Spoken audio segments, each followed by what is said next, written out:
Assalomu alaykum. Siz Zarafshan Golden Groupning rasmiy Telegram kanalidasiz. Bu yerda siz eng muhim yangiliklar va dolzarb ma'lumotlarni topasiz. Zarafshan Golden Group kompaniyasining Navoiy shahridagi temir beton, avtoklavli gaz beton va toshni qayta ishlash zavodlari faoliyati bilan tanishildi. Obyektlar rahbarlari kelgusi rejalar haqida ma'lumot berishdi. Kompaniya ta'sischisi Ulug'bek Fayziyev ushbu ishlab chiqarish korxonalari faoliyati, ishchi xodimlarga yaratilgan sharoitlar, amalga oshirilayotgan ishlar bilan yaqindan tanishdi.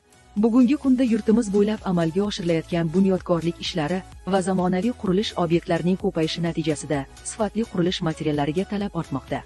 Shu munosabat bilan qishki mavsumda barcha korxonalarda amalga oshirilgan modernizatsiya va ta'mirlash ishlari hisobiga ishlab chiqarish samaradorligini oshirish, eng avvalo mahsulot sifatiga alohida e'tibor qaratish, shuningdek energiyani tejash va ishchi xodimlar uchun qulay sharoitlar yaratish zarurligi ta'kidlandi hamda tegishli muhim topshiriqlar berildi. Sizga yetkazmoqchi bo'lgan ma'lumotlarimiz shundan iborat edi. Siz bilan Zarafshan Golden Group. Yangiliklar uchun rasmiy sahifalarimizga obuna bo'ling.